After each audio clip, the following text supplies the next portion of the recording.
right, so Pedro, you are the Mandalorian, and we got to talk a little bit about when you got the call from Jon Favreau. Now, between getting the call and the actual meeting, what was going through your head? Were you like, am I Darth Vader? Like, what's going on? That's a good question.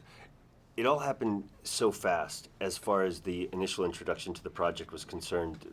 There's obviously so much that's meant to be kept secret. So I just got a call saying, Jon Favreau wants to meet with you about something Star Wars, to quote the call exactly.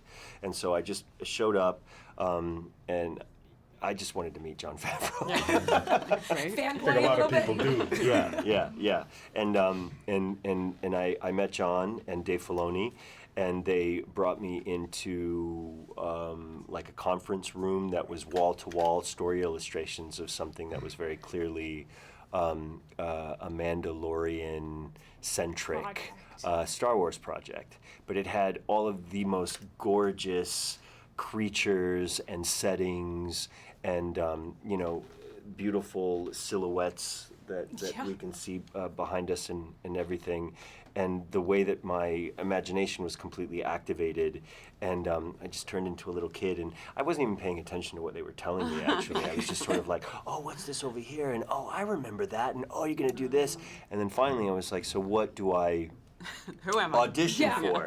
Why am I here?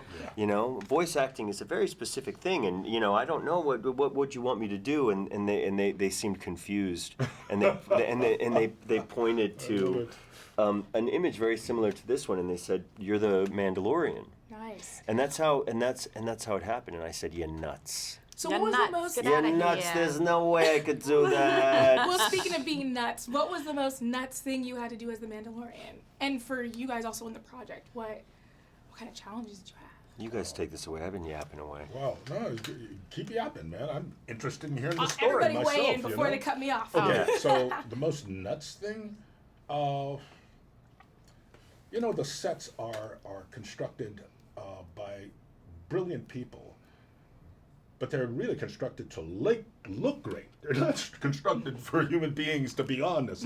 Yeah. So it's really, you really get tired because you're in wardrobe that is not really constructed for you to be comfortable in, but it looks great on screen, and you're willing to tolerate it. And the topography is not great to be standing on, but it looks great, so you tolerate it on screen. So the most nuts part of the whole thing is getting through it day after day after day and trying to train your mind to not worry about it, relax when you can, and just go on and do what you need to do. And you just turn into a child. You just Yes, there's a lot of that. At that point, you're just kind of like, you give in to the entire process. You've got characters walking around. You've got, a wonderful guy in a mask, and you're acting with that mask, and it's just like, and You the buy in. set, you You just just kind buy of, in. you just Gina give in. Carano had the flu and was submerged on a night shoot in water. That's true. That's, That's true. one out of commitment. a list of Oh, yeah, crazy that's true. things, Yeah. let's say, Oh. just to answer your question, Yeah.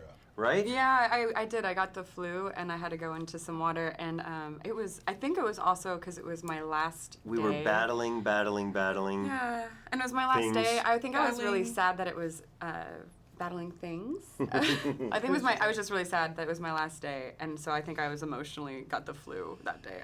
I definitely had the physical flu for a week afterwards, but I was just so sad that the whole thing was coming to a close. So I loved it.